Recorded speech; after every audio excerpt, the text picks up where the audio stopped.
Bienvenidos amigos a un episodio más de Opiniones en la Mira.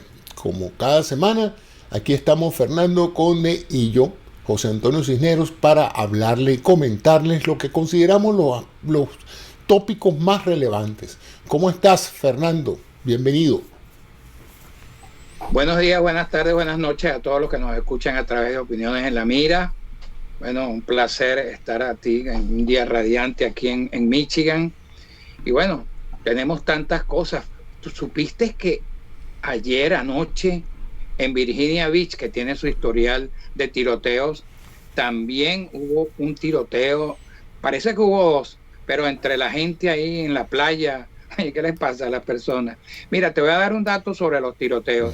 Cerca de 2.700 tiroteos masivos se han producido en Estados Unidos entre 2014 y 2021. 194 pistoleros diferentes han sido los causantes de esos tiroteos masivos, en los cuales han muerto 1.290 personas, de ellas 205 menores de edad. ¿Se impone o no se impone realmente regular lo que es el control de armas? Me dijeron que en un Publix de Florida entró un tipo con armas largas y hasta como con chalecos antibajas a comprar, a comprar. Entonces, tú cada vez que ves que llega un tipo con armas largas, no puedes salir a correr, José Antonio, imagínate. Sí, es algo asombroso. Tienes toda la razón y lo más interesante es que en el Partido Republicano y muchos de los miembros del NRA están de acuerdo en que se introduzcan medidas de control para que nadie pueda comprar un arma en un momento de impulsividad, de rabia o que tenga antecedentes de enfermedades mentales o antecedentes penales. Porque ambas personas que participaron esta semana en los tiroteos estos masivos, compraron las armas legalmente. Ellos en el momento en que les dio la gana entraron a un supermercado de esto, o a una de estas tiendas de armamento y se compraron el equivalente de lo que serían dos fusiles de asalto semiautomáticos. Entonces, que es una variante que ellos aquí tienen, como bueno, ok, no dispara ráfagas completas, que es el arma de guerra, bueno, pero tiro a tiro con un armamento de esa calidad y de ese potencial de tiro, el efecto es más o menos lo mismo, ¿no? Sí, no, es más fácil comprar un arma que una medicina que te ha prescrito un médico por tu Sin salud. duda. Y Insólito. mucho más complejo es sacar una licencia de conducir. Te piden examen, te piden una cantidad de cosas, te piden seguro. En cambio, para comprarte aquí un cañón de eso de 70 balas y con una ráfaga de fuego increíble, no necesitas más nada que tu driver license. Es una cosa asombrosa. Eh, El mundo al sí, revés. sí. El mundo al Bueno, revés. pero así será el lobby de la industria de las armas que tiene tanta influencia en estos senadores republicanos que aún yendo en contra de la opinión general de las personas que legítimamente tienen sus armas, porque es que cuando se hacen encuestas en el mundo republicano, la gran mayoría está de acuerdo en que sí se tomen medidas de regulación, de control, para que no cualquiera pueda comprar un armamento. Pero volvemos a repetir eso, en cada matanza se dice que hay que controlar esa situación, cambiar la enmienda constitucional que autoriza la posesión de armas, pero oye, qué fuerte es este lobby del armamento, ¿no? Sí, pero los republicanos son unos campeones de velocidad para hacer leyes destinadas a socavar la democracia, de vulnerar el voto. Fíjate lo que pasó ahora con el gobernador de Georgia, Brian Kemp, que 2 horas después que aprobaron una ley, ¿sabes? Una carrera 100 millas, batiendo récord, el tipo la declaró la ley, la promulgó 2 horas después que se había discutido en la Cámara, y es una ley obviamente destinada para obstaculizar el voto, no facilitarlo como uno espera de un partido político. Y entonces aquí tenemos que es un nuevo intento de menoscabar, de socavar y de impedir que la gente cumpla con su derecho al voto, exigiéndole fotos a la gente que envía la cuestión por correo, reduciendo el tiempo de solicitud para las planillas y limitando los centros de donde van a estar colocados los buzones para recoger eso. Para eso es que no se le pagan a estos políticos, a este gobernador. Para eso es que no se le vota, para que facilite la vida de las personas, que impida que le den una botella de agua a alguien que está haciendo una cola para votar. Un poco de agua. ¿En qué cabeza cabe? Razón tiene el presidente Biden cuando dijo que esta promulgación de esta ley de parte de ese gobernador Brian Kemp es una atrocidad, y es una atrocidad que están cometiendo en 47 estados, más de 110 iniciativas de este tipo han lanzado los republicanos con la única finalidad de torcer la voluntad e impedir que el pueblo vote. ¿Qué te parece? Que ellos saben demográficamente que en la medida en que ellos obstaculicen el voto, ellos ganan. Porque si la gran mayoría vota, gana el Partido Demócrata. Entonces, el objetivo de ellos ha sido limitar, y eso ha sido desde el comienzo de este país. Digamos, las élites han tratado en lo posible de negar el voto a los afroamericanos, de negar el voto a las personas nativas de este país, de este continente. Cualquier cosa que ellos puedan hacer que reduzca el poder electoral de los WAPs, de los blancos anglosajones protestantes, y ahora básicamente toda esta serie de religiones que han salido derivadas pues del protestantismo, y eso, bueno, tienen secuestrado esa audiencia a través de un canal de televisión, de las mismas iglesias. Utilizan sus púlpitos para promover ese tipo de comportamiento electoral, de tal manera de que ellos ven con suma preocupación pues esta diversidad que está aconteciendo en Estados Unidos, donde cada vez hay más inmigrantes, hay cada vez más diversidad racial, étnica, cultural. Ellos son gente que le teme a otro lenguaje en su país. Cuando oyen una persona hablando un lenguaje que no es el inglés, ellos se ponen nerviosos. Ellos ven con preocupación eso. Lo que otros países celebran, la diversidad cultural y racial, para ese grupo de personas aquí representa una sensación de espanto, ¿no? Y ya ellos se están preparando, ellos están creando el marco electoral para las próximas elecciones del 2022 para que no les pase lo que le pasó con estas elecciones pasadas, pues, que hubo una masiva votación a favor del Partido Demócrata. Pero bueno, espero que el Partido Demócrata se ponga las pilas con eso.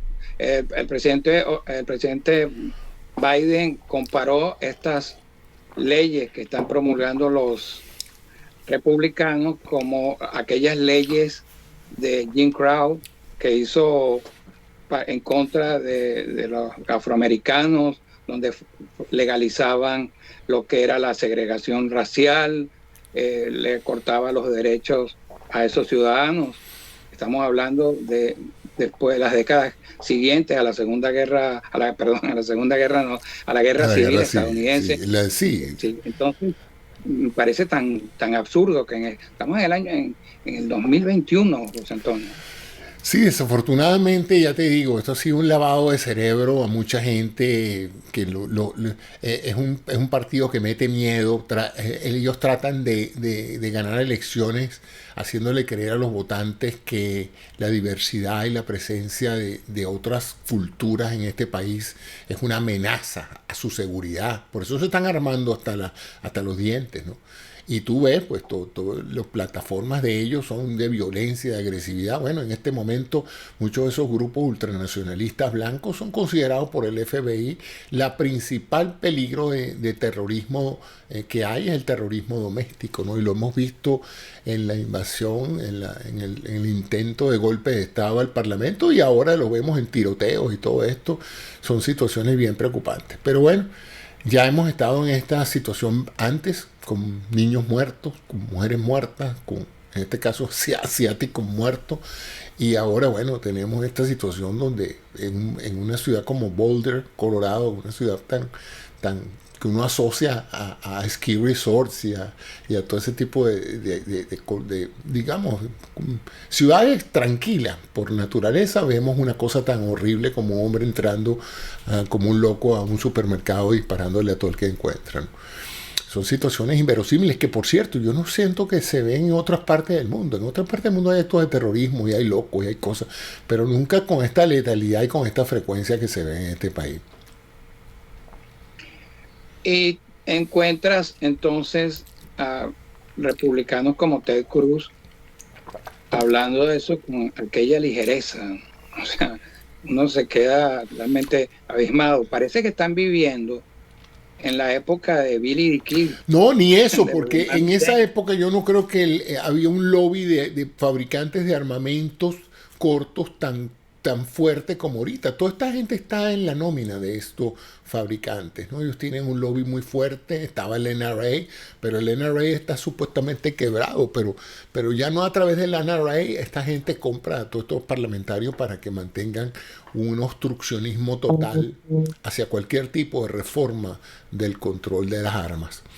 Y eso nos lleva a otra cosa, pues cómo podemos nosotros ganando las elecciones poder avanzar una agenda de cambio transformativo que este país definitivamente necesita cuando existe esa institución prácticamente que va en contra de la misma decisión de la mayoría, que es el filibustero. Tú puedes comentarle aquí a las personas que nos escuchan qué es el filibuster, qué es ese principio, ese recurso legislativo que permite literalmente sabotear. Y en este caso, donde hay un Senado, donde un estado, por ejemplo, como North Dakota, que tiene una población ínfima, tiene los mismos 2 senadores que tiene un estado como California, que tiene millones de habitantes, ¿no? Entonces se impone una cosa que es la tiranía de la minoría, que es un estado pequeñito, pero con 2 senadores puede bloquear una iniciativa que beneficia a millones.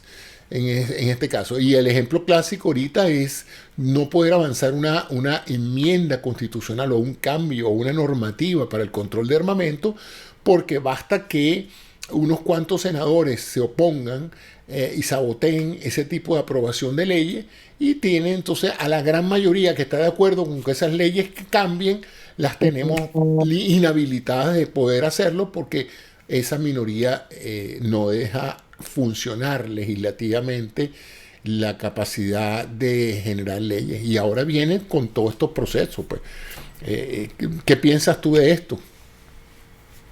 Bueno, tú sabes que esa es una figura que existe en el Senado, precisamente obstruccionista, para impedir,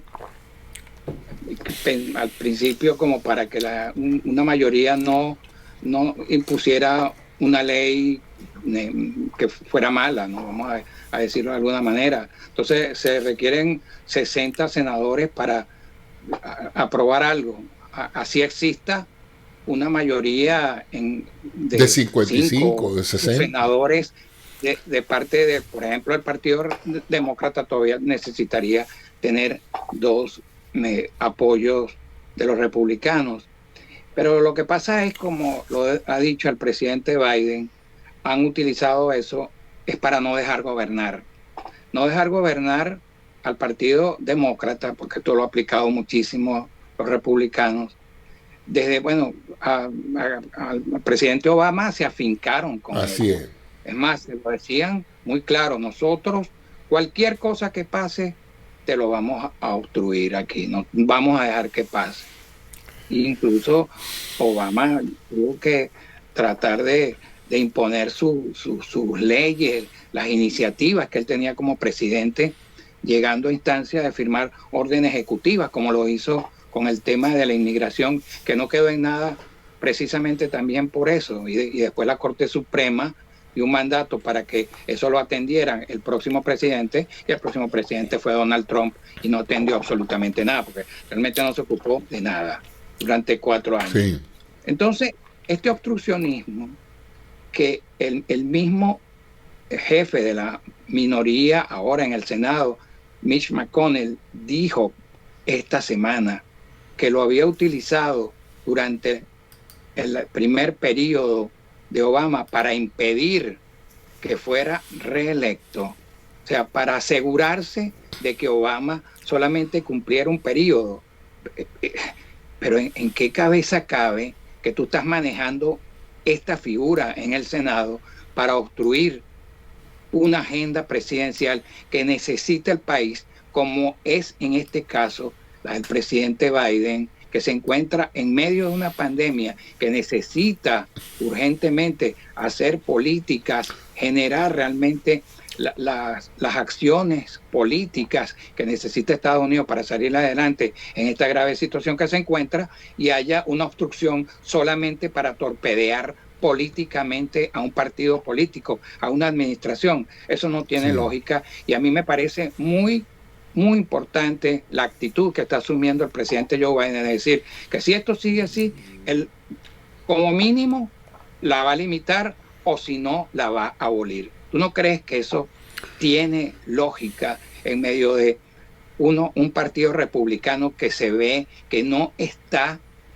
en sintonía ni con sus votantes ni con la situación del país? Fíjate que un 60% de los republicanos están de acuerdo con el paquete económico y para combatir el COVID-19 que lanzó y promulgó y propuso el presidente Joe Biden.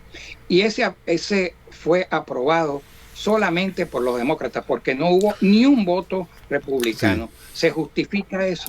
Bueno, eso es francamente inmoral, pero el estado de la política norteamericana ha llegado a un momento en que en otra época eso hubiera sido condenado por la gran mayoría de la población, que sabe que es necesario la implementación de muchas leyes necesarias para mejorar la infraestructura, asistir en los niveles de pobreza que se están creando producto del colapso económico en muchos aspectos.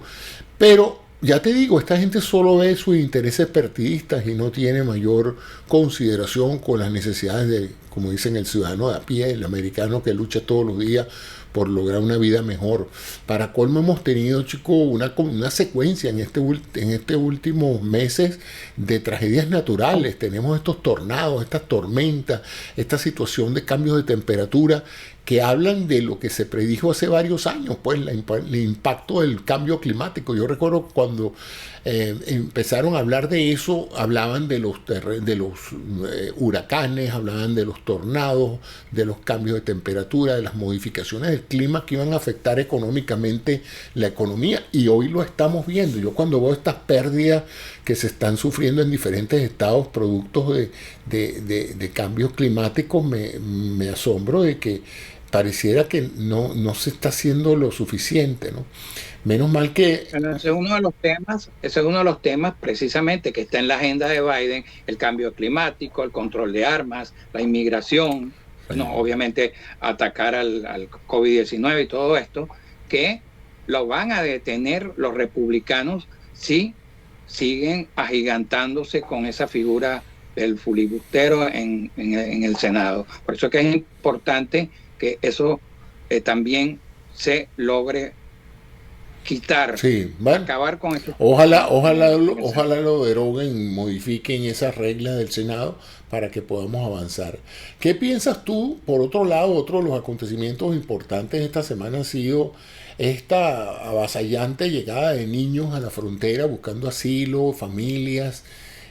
Oye, realmente se está haciendo evidente que una reforma migratoria que aclare el panorama para todas aquellas personas que quieren venir a los Estados Unidos se hace imperativo, porque mientras tanto vamos a tener esos episodios trágicos y dantescos de gente llegando en cantidades enormes, saturando la capacidad del servicio de inmigración de poderlos atender adecuadamente, porque es que hay que entender que cuando te llegan 14, 15 mil personas en un día, ningún país del mundo, ¿entiendes?, es capaz de procesar esa cantidad de gente, alimentarlos, darles infraestructura para su servicio de higiene. O sea, es un reto complejo, ¿no? O sea, que vamos a ver qué hace la vicepresidenta Kamala en ese sentido, hablando con nuestros vecinos del sur, a ver si podemos de alguna u otra manera convencer a esta gente de que van eventualmente a ser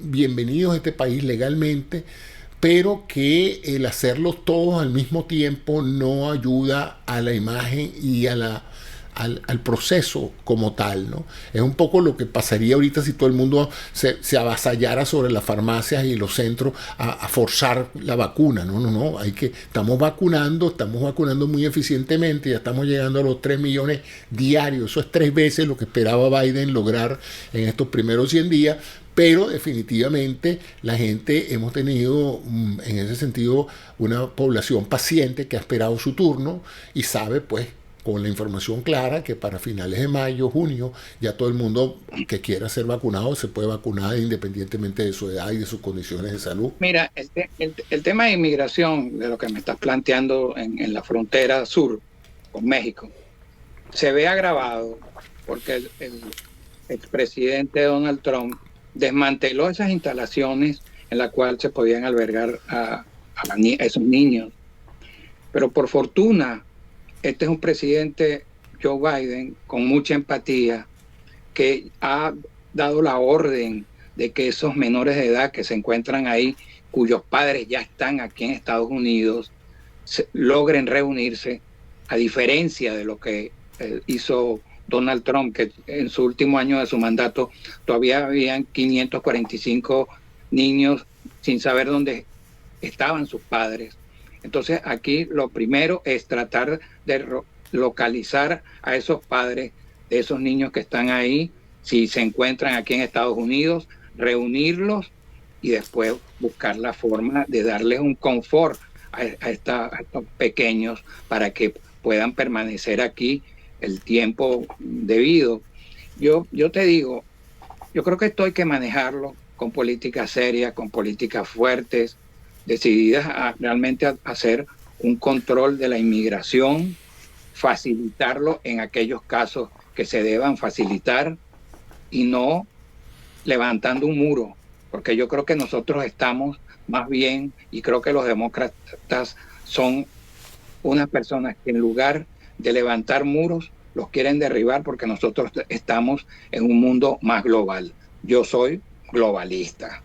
Sí, bueno, es que los que no son globalistas prácticamente no entienden la dinámica moderna del comercio mundial y de la interdependencia de las naciones. O sea, ya no es cuestión de, yo voy a ser localista. Es como decir, yo voy a volver a la época previa al internet o yo no voy a usar teléfono. O sea, ya es imposible regresar a eso, ¿no?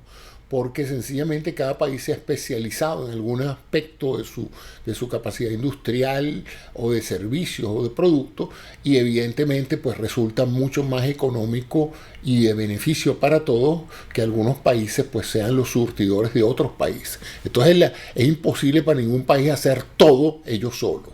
Ya eso venía de hace mucho tiempo y ahora cada vez es más evidente, sobre todo cuando hay una elevación de la calidad de vida de la población y por supuesto se hace más costoso y más difícil contratar gente que haga ciertos trabajos, que es la razón por la cual hay migración hacia Europa y hay migración hacia Canadá y Australia está metiendo gente en su país, porque cada país para crecer llega un momento en que necesita el recurso humano y los recursos de productos y servicios de otros países, ¿no?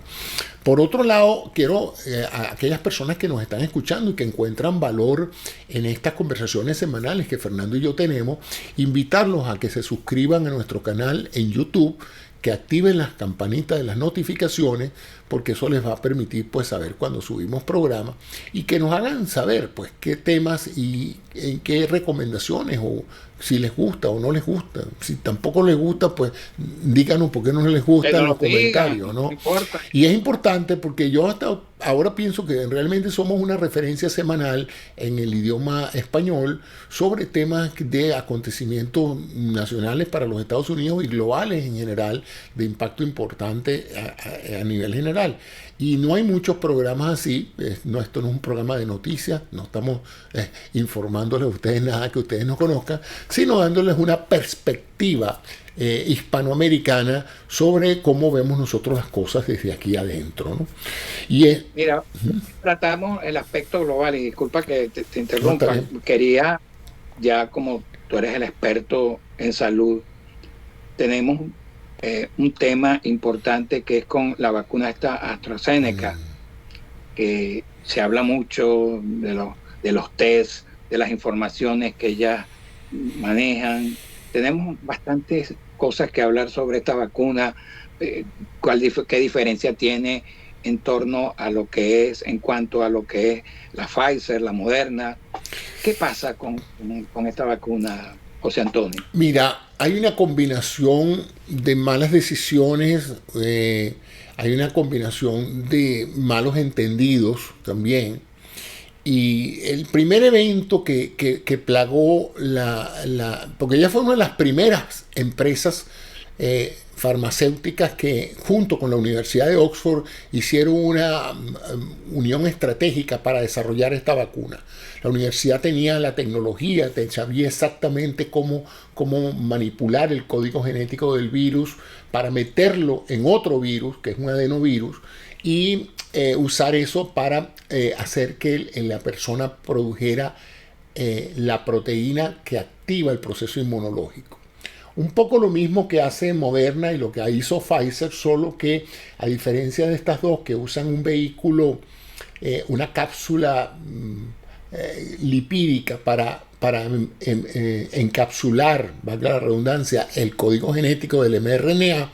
En el caso de la vacuna de AstraZeneca y de la vacuna rusa, se usa el DNA, no se usa la molécula del RNA, sino la del DNA, y se encapsula, no se encapsula en ninguna parte, sino que se le combina con un virus, un adenovirus del chimpancé, y ese es el que se administra. Entonces, cuando ese virus, ese adenovirus infecta de una u otra manera la célula muscular en el punto de la inyección, este DNA es activado para producir la proteína y se hace el mismo proceso. La proteína se produce en el músculo, el sistema inmunológico del vacunado reconoce la proteína como algo extraño y empieza a producir los anticuerpos necesarios para combatirlo y eventualmente se hace inmune a esa proteína y por lo tanto se hace inmune al virus que tiene esa proteína en la corona.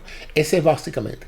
Pero en etapa temprana, ya por ahí por el mes de agosto, septiembre del año pasado, cuando se estaban haciendo las pruebas en Inglaterra, las pruebas de la fase 3 de la vacuna de Oxford AstraZeneca, se presentaron unos cuantos pacientes que tuvieron unas lesiones neurológicas.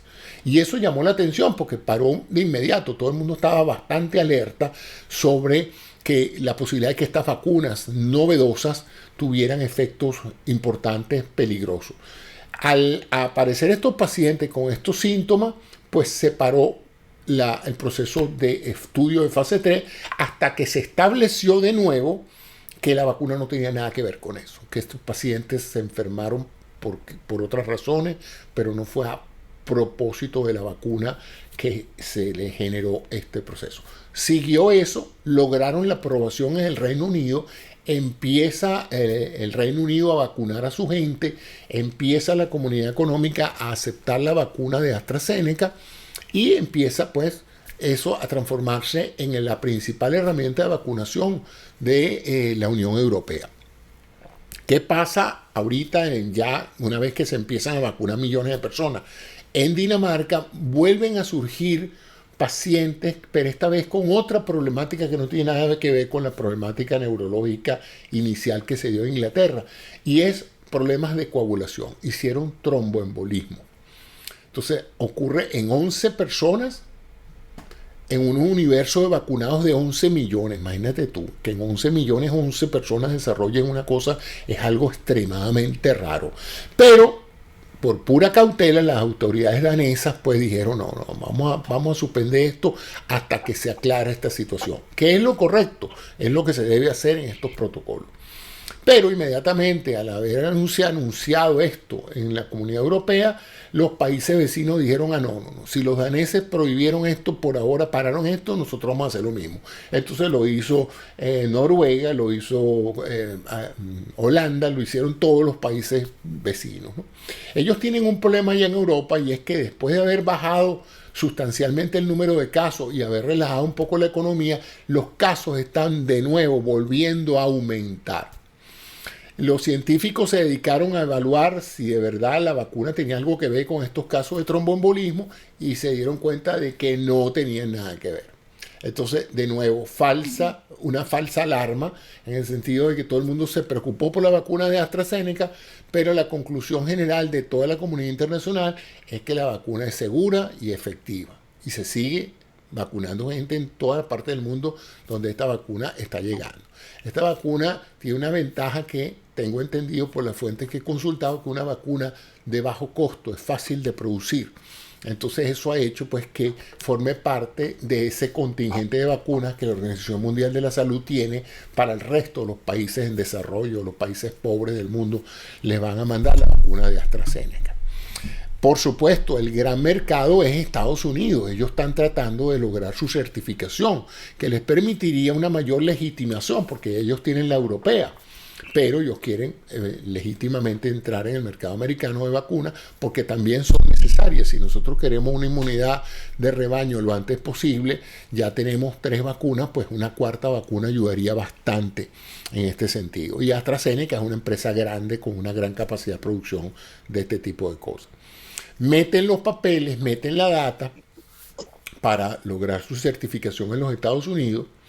De los resultados, Estados Unidos ante estas experiencias europeas dijo, ustedes prueban esta vacuna, pero la prueban aquí en los Estados Unidos con pacientes americanos. Entonces, efectivamente, yo hace poco, ya el año pasado, finales del año pasado, AstraZeneca estaba reclutando pacientes voluntarios para probar la vacuna aquí en los Estados Unidos. Y mostrar la data de cómo se comportaba la vacuna aquí de este lado del Río Grande. Entonces, ¿qué pasó? Someten la información al FDA, el FDA revisa los datos, ellos hacen un anuncio de prensa donde notifican que la vacuna tiene un 79% de efectividad y el FDA, la Administración de Alimentos, dice, espérate un segundito, vamos a revisar la data porque ustedes están anunciando al público una efectividad del 79%, pero nosotros no hemos visto la data. Déjenos ver la data para ver si realmente la data soporta el planteamiento que ustedes han hecho públicamente en una rueda de prensa. Cuando el FDA revisa los datos, se da cuenta de que ellos mezclaron ahí los pacientes del estudio nuevo hecho aquí en los Estados Unidos con datas anteriores. Entonces dijeron, mire, aquí hay algo que no se usa, que es combinar data de un estudio hecho en otra parte con los datos del estudio hecho en los Estados Unidos. Y cuando revisaron la data, circunscribiéndose estrictamente a los datos del estudio realizado aquí, se dieron cuenta que la efectividad no era del 79, sino era un poco más baja, del 76%. 76%. 76% y 85% para los adultos mayores. Correcto. De 65 y eso años. Es efectividad para efectos de enfermarse del COVID, porque todas estas vacunas hasta ahora han demostrado casi un 100%, en estadística uno nos dice 100%, 99.9999% de efectividad para efecto de prevenir la muerte o las complicaciones severas del COVID. O sea que las vacunas todas te previenen que tú termines en una sala de terapia intensiva con un tubo metido en el pulmón y previenen que tú te mueras de esto. Hasta ahora no ha habido ninguna complicación importante sistemática, o sea, que aparezca en un país y aparezca en otro y nosotros digamos, sí, esto tiene que estar relacionado con la vacuna porque demasiada coincidencia que todo el que se vacune, independientemente de dónde se vacune, desarrolle este proceso. Eso no ha pasado. Pero obviamente, pues, los medios noticiosos han informado de esto y eso ha creado, pues, lo que llaman ustedes los periodistas una matriz de opinión. O sea, en realidad no hay nada que ocultar alrededor de la vacuna de AstraZeneca, es efectiva y es segura, pero como dicen la gente, si el río suena porque piedras trae, ¿no? Entonces se ha hecho tanto noticioso y inconvenientes con la vacuna de AstraZeneca que la gente tiene la sensación ahora de que es una vacuna peligrosa, que no sirve para nada, etcétera, ¿no? Pero ahora fíjate, tenemos un problema ahí más grave, porque gracias a esas fallas de comunicación y a esos procedimientos un poco equivocados en cuanto al manejo de la data, de ahí se ha agarrado el dictador Nicolás Maduro para impedir la entrada de esa vacuna a través de la Organización Panamericana de la Salud en Venezuela. donde la situación está gravísima. Ya vamos a alcanzar la cifra espeluznante de 400 muertos en los trabajadores del sistema de salud de ese país, de nuestro país, José Antonio. Y me preocupa muchísimo los casos que se están produciendo. He visto videos que están sacando los cadáveres y los están metiendo en el puerto en grandes containers. También sé a través de mi familia donde viven, los muertos están en sus edificios ya. Sí. Hay un gran problema. $100,000 cuesta una atención en una clínica privada. Las clínicas privadas están colapsadas. Ya sabemos cómo está el sistema de salud pública en Venezuela, en Estados Unidos también, pero en Venezuela. Ojalá que estuviéramos como aquí en Estados Unidos, Venezuela. Y realmente hay una gravísima situación. Yo tengo contacto con médicos allá. El fin de semana pasado murieron 10 y ya estamos acercándonos a 400 muertos. Eso es entre enfermeras, médicos y personal que trabaja en asistencia. Los muertos a nivel nacional son muchos más. No podemos dar cifras porque no las tenemos, las esconden, no son confiables, entonces se hace muy difícil saber cuántas personas están infectadas porque no se hacen los test adecuados, no se sabe cuántas personas se han muerto porque... Es que no se pueden hacer porque no tienen para hacer los test. O sea, la gente las están devolviendo de sus casas, de los hospitales, sí, para prácticamente decirle muérete allá. Sí. ¿Qué se puede hacer ahí? ¿Qué puede hacer la Organización Mundial de la Salud, la Organización Panamericana de Salud? ¿No habrá algún mecanismo que obligue a este señor a recibir esa vacuna? Porque eso es prácticamente un genocidio, sí, una continuación del genocidio que tienen los chavistas de hace bastantes años. Bueno, ya todos lo sabemos, pues la ayuda humanitaria tiene 3 años tratando de entrar a Venezuela y no ha podido. A organizaciones de todo tipo han hecho voluntaria la ayuda a Venezuela y esta gente está enfrascada en mantener a la gente en Venezuela en la más absoluta miseria y carencia de recursos. Ahora, esto me hace ver una situación más preocupante a raíz de unas informaciones que me han llegado esta semana en relación a la disponibilidad del gasoil en Venezuela. Aparentemente se han acentuado la carencia de este combustible necesario para mover la carga, los alimentos y, muy importante, las plantas eléctricas que suministran esa electricidad en áreas donde se va la luz. Verbigracia, todos los hospitales y todos los centros de atención y la gente en sus hogares donde se va la electricidad consistentemente, porque Venezuela tiene un grave problema de suministro eléctrico producto de la dejadez, de la desinversión, de la negligencia, bueno, de todo, chico. Ahí hay una combinación de cuánta cosa negativa hay en relación con la administración de recursos económicos para la población, y entonces no hay áreas eléctricas, y eso se ha mantenido con niveles tolerables o aceptables, porque en Venezuela mucha gente que puede tiene su planta eléctrica alimentada con gasoil. Pero ahora, en la carencia de eso, estamos hablando de una crisis sumamente grave, no solamente de falta de electricidad, sino de que la comida llega de los centros de acopio a los mercados vía camiones que dependen del gasoil, el transporte público.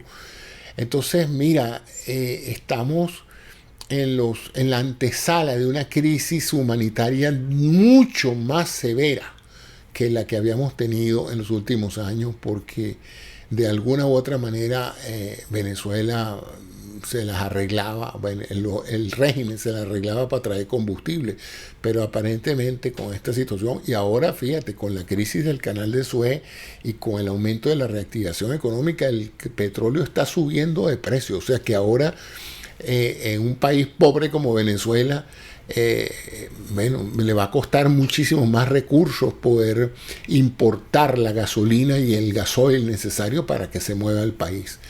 Lo sorprendente, chico, es que no pasa nada. Por lo menos si pasa no nos estamos enterando, ¿no? Eso va a ser alguna vez un motivo de estudio, cómo es posible que esta gente haya podido por tantos años destrozar un país así y los procesos de cambio interno generados desde adentro han sido pocos. Fíjate esta masiva lealtad de la Fuerza Armada Nacional a estos fascinerosos y ¿cómo diríamos? La total tolerancia de la población civil a una situación de crisis enorme, ¿no? ¿Cómo pasó? Bueno, hay muchas hipótesis, pero hay una realidad. Otros pueblos, por menos que eso, el mismo pueblo venezolano, por menos que eso hace años, se hubiera alzado, los militares hubieran reaccionado. Y tú dices, bueno, pues que están todos comprados, realmente todo. Esta gente ha podido comprar a todo. La Fuerza Armada de un país está bajo la nómina de complacencia. Es que ya eso no es una Fuerza Armada, o sea, eso no es una Fuerza Armada. O sea, primero hicieron una gran purga y después han perseguido a los demás, muchos han huido de Venezuela. Entonces ahí la Fuerza Armada se convirtió prácticamente en un apoyo más a una organización criminal. Correcto. En este momento lo que estamos presenciando en Venezuela es algo insólito, porque aparte de todas estas tragedias y aparte de una economía totalmente destruida, sin el aparato productivo en el piso, las vías del país, o sea, ahí no funciona absolutamente nada, todo un desplome total. Entonces ahora tenemos a los narcoguerrilleros como la mejor de las novelas colombianas, dándose plomo parejo en Apure, muertos, civiles que sacan de sus casas y los asesinan y después les ponen armas en las manos y les ponen botas para hacer ver de que eran unos guerrilleros. Pero entonces hay una total libertad ahí donde se están matando por una ruta de narcotráfico entre disidentes de la FARC, entre grupos de disidentes de la FARC con los mismos generales de Venezuela, que son realmente unos delincuentes. Entonces prácticamente esa localidad de La Victoria, que está fronterizo con el Arauca y Colombia, se ha quedado sin gente, se fueron en canoas, huyendo. Así está Venezuela. Y yo creo que esto del diésel que tú me hablas y todo eso, ojalá tenga razón, pero creo que estamos presenciando el desplome de esa dictadura. Y te lo voy a decir por qué. Porque tienen un poder tan destructivo que se están destruyendo ellos mismos.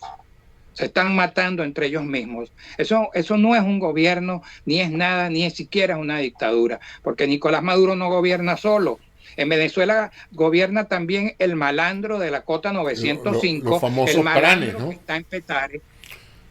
Los pranes, bueno, un montón de malandros, pero es que también en Miraflores están los malandros, los criminales, los narcotraficantes, los torturadores, los asesinos.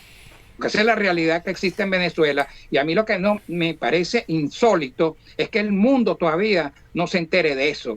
Que te hablen de Nigeria, me parece muy bien que hablen de Nigeria y de todos esos países africanos que están pasándola también mal. Pero es que estamos aquí en un drama, en el mundo occidental, a 2 horas y 50 minutos de Miami en un avión, donde las personas parece que no se dan cuenta de lo que ocurre, de un foco infeccioso que el mundo tampoco puede darse el lujo de tener en pleno Caribe. Eso es lo que yo pienso, ¿sí? José Antonio, y creo sinceramente que estamos en presencia. Si esas tuercas se aprietan con el tema del diésel, yo sé que eso va a generar mucho malestar a la población, pero también están encerrados ahí en ese país esa cuerda de delincuentes que no pueden asomar la nariz para ningún lado, ni siquiera para sus países aliados. Ya Maduro no viaja a Rusia porque no los quieren ver, tampoco viaja a China, no salen a Turquía. Bueno, y cuando sale parece que salió la peste. Ojalá que estemos viendo ya el final de este régimen que históricamente va a pasar a ser una cosa para hablar por muchos años, cómo pudo el país con tanto potencial de crecimiento haber sido reducido a prácticamente nada. Y tampoco quiero entrar en el detalle de la gente. La gente, yo también cuestiono, demoraron mucho en protestar, porque realmente en los primeros 10 años de una dictadura en la que yo por lo menos sabía que eso iba a ser un desastre. Había mucho no dinero y el hicieron nada. dinero calla la boca de cualquiera, ¿vale? Yo creo que en esa primera Pero etapa, el pueblo no accedía a ese dinero. no El creas, el pueblo no pueblo accedía. también disfrutó de una bonanza, pues por lo menos eso es lo que yo veo. Yo nunca he vivido en el Venezuela durante el régimen de esta gente, ¿no? Yo me vine a los Estados Unidos mucho antes. O sea que yo no, pero lo que yo veía desde aquí y cuando iba de viaje a visitar a mi familia allá, era que de alguna u otra manera, mira, tanto la gente pobre como la gente de clase media estaba viviendo la bonanza de dólares preferenciales, mm, dólares para comprar en el exterior, y tú lo ves, pues la cantidad de aspectos que se han dado en Venezuela en los últimos años, producto de $1 trillón que entró en 10 años con el petróleo alto. Luego cayó el precio del petróleo y se vino el sistema abajo, porque no es un sistema que genera riqueza, sino que lo que hace es repartirla, y repartirla de una forma injusta, desviada hacia el grupito que apoya al gobierno, ¿no? Entonces, bueno, no, ya veremos a ver qué va a pasar con eso, pero lo cierto es que la situación se muestra bien conflictiva, ¿no? Y la hipótesis de que esto se iba a resolver negociando con los rusos y con los chinos, no sé, ahora me imagino que estará como más compleja a raíz de la misma posición que Estados Unidos ha adoptado con Rusia y con China. Me imagino que si Biden iría por esa vía, encontraría mucha dificultad en sentarse a hablar con Putin sobre el destino de Maduro, ¿no? O hablar con el presidente de China sobre el destino de Maduro. Yo creo que, Que lo mejor lo que le pasó a Venezuela fue que perdiera Trump las elecciones, bueno, porque el señor Trump es un hijo de Putin. correcto, sí, pero Eh, acuérdate que en ese momento se Entonces, pensaba mucho que la idea era que Trump, se le daba esa esperanza a Trump de que él le dijera, mira Putin, vamos a hacer una cosa, tú me ayudas y yo te ayudo, ¿no? Tú me ayudas a resolver el problema de Venezuela, dile a Maduro que no lo vas a apoyar más militarmente, y lo mismo hace el chino, y yo entonces les concedo algún tipo de prebendas, les bajo las sanciones, no alguna tenía cosa. esa voluntad. Pero nunca lo hizo, nunca lo hizo. Es más, Venezuela, yo recuerdo en esa época todo el mundo hablaba, no, Trump fue allá a Finlandia a hablar con Putin sobre Venezuela. Trump no está hablando Trump sobre Venezuela, si ni sabía en esa época dónde quedaba Venezuela, ¿no? Entonces, la gente a veces en su afán de entusiasmo, pues, y bueno, pero ahora estamos viendo las enormes ventajas que ha traído para los venezolanos el TPS, ¿vale? Yo hablo a diario con venezolanos que estaban en una situación bien precaria de opciones, nervioso, preocupadísimo, tratando de buscar alternativas de todo tipo, y el TPS les ha puesto una luz al final del túnel, les ha dado un mayor optimismo y una mayor, El TPS que siempre les que negó Trump. siempre les negó Trump. Ese TPS tengo entendido que estuvo más de un año en el Parlamento esperando la aprobación del Partido Republicano y siempre fue negado, ¿no? Y la excusa, yo me acuerdo que la excusa era, no, es que nosotros no le vamos a dar el TPS a ellos, porque nosotros lo que queremos es liberar a Venezuela. O sea, tenía así como una situación como, no se preocupen, que la idea es que liberemos a Venezuela y todos ustedes vuelvan, ¿no? Y resulta que, bueno, la situación es un poco irreal porque ya mucha gente había quemado las naves. Hay una cantidad de venezolanos que quemaron las naves en otros países, ¿no? Que no tienen ningún interés de volver a Venezuela. Ahora tú sabes, hay un detalle que me preocupa porque hay muchas personas que he leído denuncias de que le están cobrando a abogados $1.500 para llenarle nada más la planilla. Esa planilla será tan difícil de llenar porque tú sabes que aquí las planillas de inmigración, las planillas, tu IRS y todo eso, son planillas que yo creo que una persona las puede llenar. Bueno, es que depende de los casos, porque acuérdate que no todo el mundo tiene un caso igual al otro, ¿no? Hay gente que está legal, hay gente que está ilegal, hay gente que pidió asilo, hay gente que... Para una persona que no está trabajando, ¿cómo va a pagar mil Bueno, quinientos tengo, dólares? tengo Porque entendido esa que es la, otra la, cosa. la transacción básica, si tú no tienes más nada, es esencialmente una transacción de 520 y pico de dólares, es el fee que tiene que pagar junto con la planilla. Estoy hablando de los abogados. Por eso, pero por eso, yo creo que la gente que acude a los abogados acude porque tienen otros inconvenientes que a lo mejor necesitan. Por ejemplo, hay gente, por ejemplo, con visa de inversionista y que quiere meterse ahora en el TPS. Entonces, me imagino que eso tendrá otras modalidades que un día deberíamos invitar a un abogado de inmigración para que nos hable un poco más en detalle de esto. Bueno, en Miami hay bastante. Sí, yo tengo buenos amigos en el área de inmigración. Voy a ver si invito al programa a uno de ellos o una de ellas también, porque tengo varias amigas que son abogados de inmigración, son venezolanas también. Me gustaría más una de ellas, para quebrar un poquito. Mira, y dándole seguimiento al caso de Cuomo, ¿vale? ¿Cómo ves eso? El gobernador rechaza la idea de que él no... problema al hermano. Ahora metieron en el problema a Chris Cuomo, el hermano, porque el Andrew Cuomo, el gobernador, lo ayudó con su periodo de enfermedad porque a él le dio, claro, a Chris Cuomo, que trabaja para CNN, le dio COVID-19, estuvo una semana recluido en su casa, también se enfermó la familia. Entonces, ahora critican también al gobernador porque hizo que le hicieran test por encima de otras personas que estuvieran enfermas y también a su familia. Pero yo pregunto, por Dios, ¿qué hubieras hecho tú? Si mi hermano... Si a tu hermano le da COVID-19... Bueno, y el gobernador de aquí de la Florida no le mandó a vacunar a todos sus amigos aquí y las vacunas se distribuyeron a los zip codes donde estaba la gente que había votado por él. ¿Qué más quieres tú? Pero peor fue Trump, que le dijo a la gente que se olvidara, que se preocupara, que hiciera su vida, que viviera la vida loca, que el COVID-19 no hacía nada después que le metieron un tratamiento de $700,000.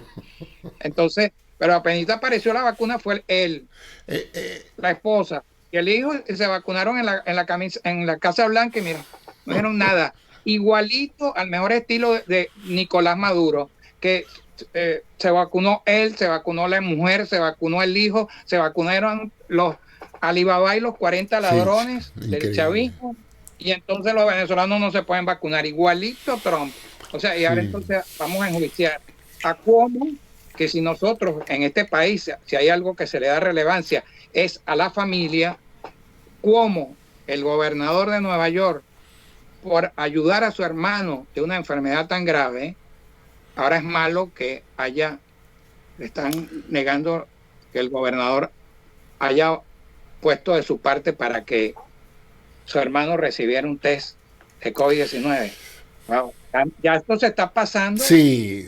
Bueno, lo que pasa es que tiene el blanco en la espalda. O sea, cuando él empezó a dar esas ruedas de prensa de estados situacionales del COVID en el estado de Nueva York, yo dije, este tipo se va a convertir en un objetivo político porque estaba ganando mucho centimetraje, mucha atención pública.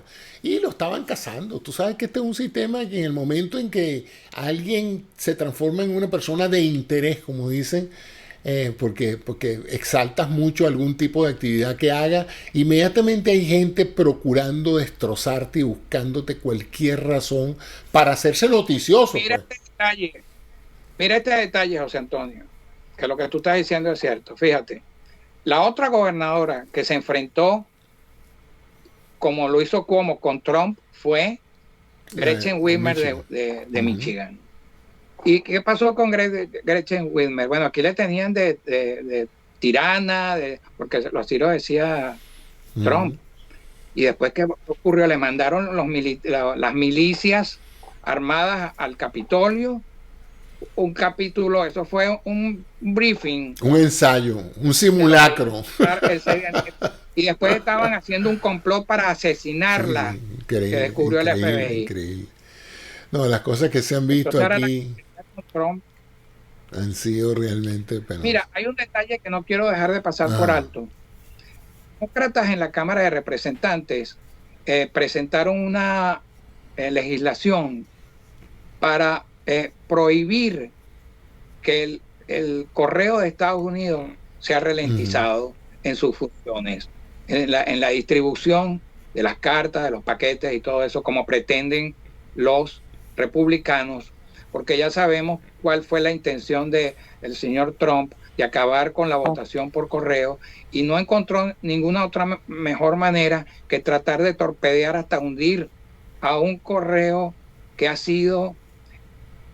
fue primero que la Constitución de Estados Unidos, de un correo que ha sido algo parte de la historia de este país. Claro.